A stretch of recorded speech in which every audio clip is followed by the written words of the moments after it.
Bellator 267 from London, a rematch 2.5 years in the making. MVP Michael Venom Page gets his revenge on Douglas the Phenom Lima, winning in the main event via split decision. Win did not come without some controversy. After a strong first round from MVP, Lima seemed to control the second and third rounds, but MVP gets the split decision nod in his home country. Page on a 6-fight win streak, poised for a welterweight title fight. Meanwhile, Lima has now lost 3 fights in a row for the first time in his career.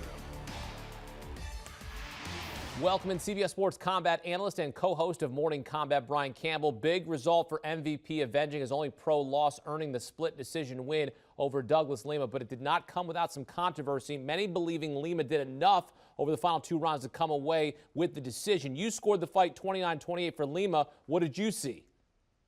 I saw exactly how you said it there. Look, Michael Page came out strong in this fight. He dropped Douglas Lima twice in the first 3 minutes of round 1. I love that he was taking the center of the octagon and looking to get off first and establish himself as the puncher, work behind that jab.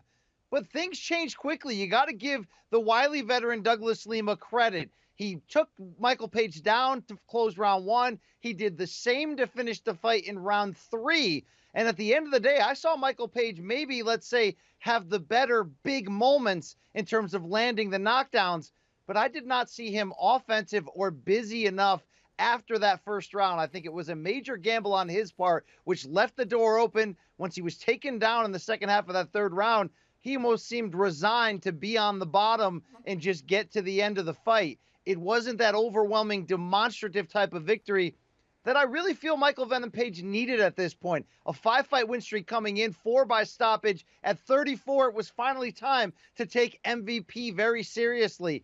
To his credit, I guess, at the end of the day, he was able to convince 2 of the 3 judges that he had done enough. It was in his hometown in London. The crowd was raucous and a partisan crowd in his favor.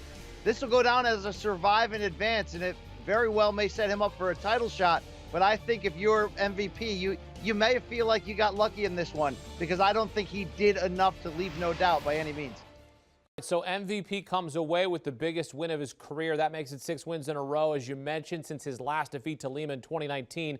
Does MVP get a welterweight title shot now against the champ, Yaroslav Amosov?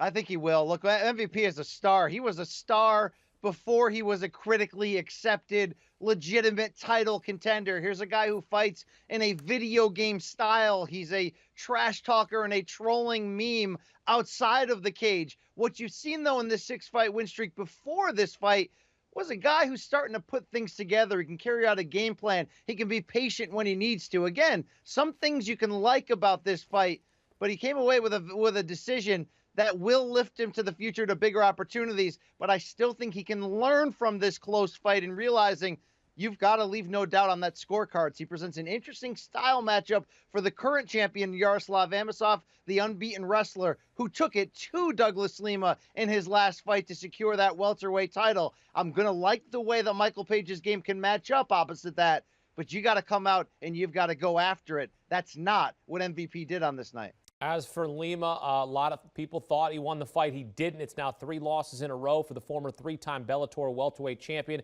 Has it looked like the Lima of old that made him a fan favorite in Bellator? BC, what did you make of Lima's performance, and what's next for the former champ? Look, he did look a half step slow out there, if I'm going to be honest. But Lima, though the wily veteran, as I said, he was the one who made the key adjustments. Those takedowns in round 1 and 3 were well-timed. They were what he needed to get an edge on one of the 3 judges' scorecards and most of the public opinion online. I think he's still a contender in this division. The 3-fight losing skid, though, does come at an odd time, because a little more than a year ago, when this losing skid started, you heard that ground swelling coming around that, hey, maybe Lima's the best kept secret in all of MMA. Maybe he's the best welterweight in the world, although obviously hasn't had the chance to show that against some of the bigger names in the UFC. Now he's lost back-to-back title bouts, and now this, which is basically a #1 contenders fight.